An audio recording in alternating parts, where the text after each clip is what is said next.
Verset 1 à cette guerre entre Éphraïm et Galad est mort de Jephthé. Et les hommes d'Éphraïm. Éphraïm s'irrite de nouveau, comme il l'avait déjà fait une fois, de ce qu'un grand acte de délivrance se soit accompli sans son concours. Y avait-il sous cette susceptibilité, une tendance à la suprématie, qui faisait que cette tribu ne pouvait supporter qu'il fît sans elle quelque chose de grand? Nous l'ignorons. La première fois tout s'était passé en douceur, par suite de l'habile réponse de Gédéon. Cette fois Éphraïm reçoit le châtiment que mérite son orgueil. Se rassemblèrent, en armes, verset 3.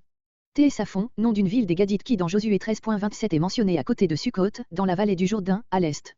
D'autres traduisent, vers le nord. Le mot passé se rapporte au passage du Jourdain. Verset 2. Je vous ai appelé. Cet appel n'a pas été mentionné au chapitre 11, mais, comme il arrive très souvent dans les récits scripturaires, une circonstance omise précédemment est mentionnée ensuite, lorsqu'elle devient nécessaire pour comprendre la suite des faits. Il est probable que les chefs d'Éphraïm n'avaient point communiqué l'appel des Galaadites à toute la tribu. De là les reproches des guerriers éphraïmites. Verset 3. J'ai pris ma vie dans ma main, je l'ai risquée, jouée. L'Éternel les a livrés entre mes mains, c'est donc à lui que vous vous opposez, en m'accusant. Verset 4. Vous êtes des fugitifs d'Éphraïm. Ces mots sont difficiles à comprendre. Il est probable que cette moquerie s'adresse aux Galaadites qui, pendant les 18 années d'oppression, s'étaient enfuis à l'ouest du Jourdain et y avaient trouvé asile parmi leurs frères d'Éphraïm et de Manassé. Les Éphraïmites leur reprochent de s'être passés d'eux dans la lutte, après avoir trouvé asile chez eux. Verset 5. S'empara des gués du Jourdain, Juge 3.28, Juge 7.24. Verset 6. Shibboleth, épi. Les Éphraïmites avaient l'habitude d'adoucir le SCH en S. La consonne SCH manque dans beaucoup de langues, éthiopiennes, grecques, latines, etc. Dans quelques passages, le mot Shibboleth signifie courant et l'on a supposé que les fugitifs demandaient de passer le gué de la rivière. Sans prendre garde.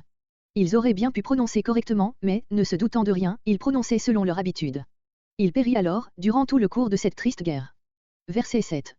Israël, ici, seulement les tribus à l'est du Jourdain. Une des villes.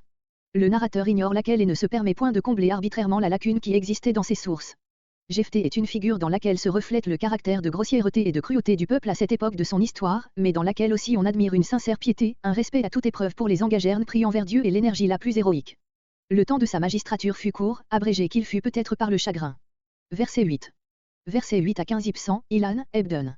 L'historien ne mentionne pas d'acte accompli par ces trois juges, voire précédemment Tola et Jaïr, juge 10.13. Et après lui. Cette locution ne signifie pas que ces trois juges gouvernèrent après Jephthé les tribus à l'est du Jourdain seulement, mais simplement qu'ils furent juges dans les temps qui suivirent le sien.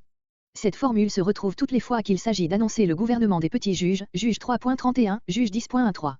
Bethléem.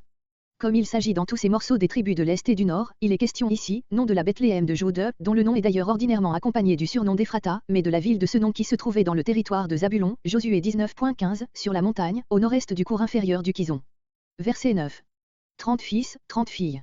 Ces détails prouvent au point de vue israélite à la fois la richesse de cet homme et la bénédiction de Dieu qui reposait sur sa famille.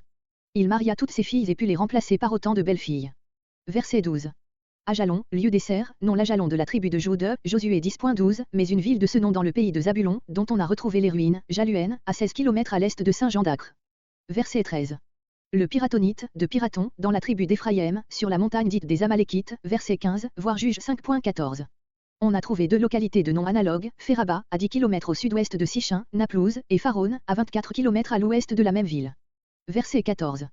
Comme les fils de Jaïr, Juge 10.4.